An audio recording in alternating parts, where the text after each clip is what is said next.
धान का प्रति एकड़ उत्पादन क्या ज्यादा हो सकता है? तो उत्तर है हाँ।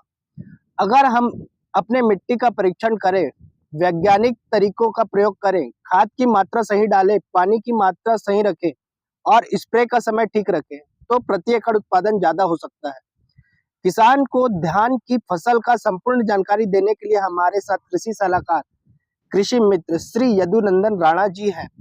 हमारा सर, आपका बहुत बहुत स्वागत है किसानों के चैनल समृद्ध स्वदेश में। नमस्कार। नमस्कार सर, धान लगाने का अनुकूल समय क्या है? धान लगाने का अनुकूल समय हमारे यहाँ छत्तीसगढ़ में मुख्यतः 2 सीजन में खेती होता है, जिसमें खरीफ एवं रबी। खरीफ में माह जून जुलाई में धान का बुआई का कार्य किया जाता है एवं रबी सीजन में माह जनवरी फरवरी में धान का बुआई किया जाता है। धान लगाने से पहले खेत की तैयारी कैसे करें और कब शुरू करें? धान लगाने के लिए खेत की तैयारी ग्रीष्म काल से ही प्रारंभ कर देनी चाहिए। ग्रीष्म काल में 2 बार जुताई करके खेत का समतलीकरण का भी कार्य कर देना चाहिए। गहरी जुताई करनी चाहिए। इससे अपना ये फायदा होगा कि उसमें जो भी कीट पतंग और उनके लार्वा जो हैं वो धूप में आकर के सूख जाएंगे एवं तमाम प्रकार के जो हानिकारक जो सूक्ष्म जीव जो भूमि के अंदर है वे नष्ट हो जाएंगे। इसलिए बुआई के 1 माह पूर्व ही गहरी जुताई कर देना चाहिए। धान के लिए कैसी मिट्टी अनुकूल है? धान लगाने के लिए अच्छी जल धारण क्षमता वाली मिट्टी होनी चाहिए। मध्यम काली दोमट मिट्टी, कछार मिट्टी, भाटा मिट्टी, दोरसा, ये सभी प्रकार की मिट्टी जहाँ पानी का अच्छा साधन हो, जहाँ पानी का सुविधा हो, उन खेतों में धान का सफलतापूर्वक अच्छी पैदावार लिया जा सकता है। मिट्टी का पीएच मान क्या होना चाहिए? धान फसल की अच्छी पैदावार के लिए 6 से 8 पीएच मान की मिट्टी की बहुत बढ़िया होगा। धान के लिए अनुकूल टेम्परेचर क्या होता है?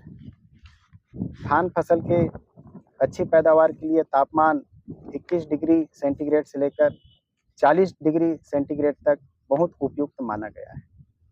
अच्छा, धान लगाने से पहले बेसल डोज क्या डालना चाहिए? जैविक या रासायनिक या दोनों का उपयोग कर सकते हैं? बिल्कुल, धान लगाने से पूर्व मिट्टी में बेसल डोज का बहुत ही महत्वपूर्ण भूमिका है।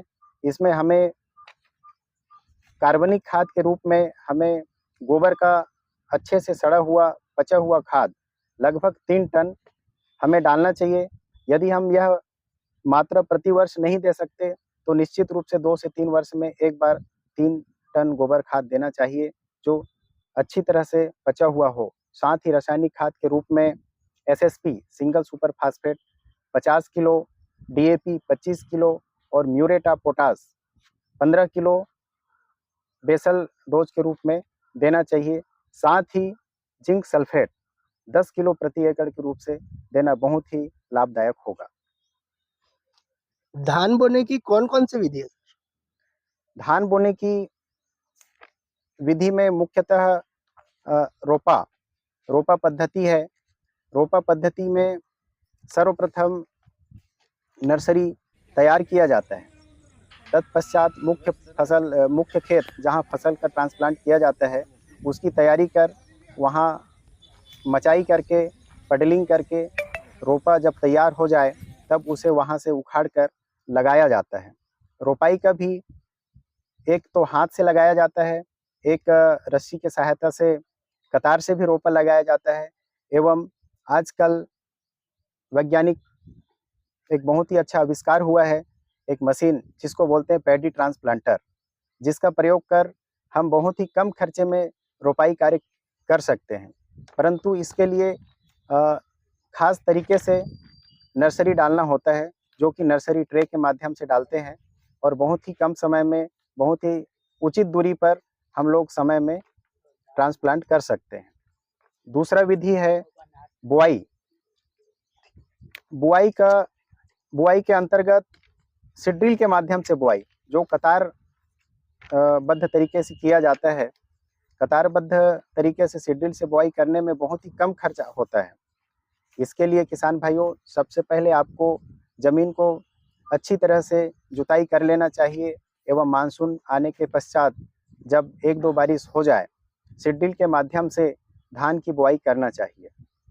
इस पद्धति से बुआई करने पर बहुत ही फ़ायदा है, चूँकि रोपाई का खर्च बहुत ज़्यादा होता है, इसलिए अपन बहुत कम खर्च में सीड के माध्यम से धान बुआई करके, कतार पद्धति से धान बुआई करके हम अपना पैसा बचा सकते हैं।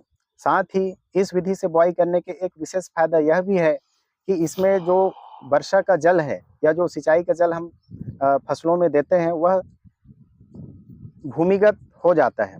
क्योंकि पडलिंग के समय जो रोपाई पद्धति में हम करते हैं, उसमें यह होता है कि पानी जमा रहता है और बह जाता है, अधिक बारिश होने से बह जाता है। इससे भूमिगत जल का संचयन नहीं हो पाता। यह भी एक सीधी बुआई का एक बहुत अच्छा फायदा है। एक पद्धति और है जिसको छिटकवा पद्धति बोलते हैं। डायरेक्ट इसमें हाथों से जमीन तैयार करके हाथों से बीज को छिटक कर बो दिया जाता है, या एक ब्रॉडकास्टर के माध्यम से बो दिया जाता है। वह भी एक विधि है जो आमतौर पर प्रचलित है। धान के संबंध में अगले वीडियो में हम धान की नर्सरी की संपूर्ण विधि के बारे में राणा सर से जानेंगे। तो राणा सर जी, अभी तो धन्यवाद।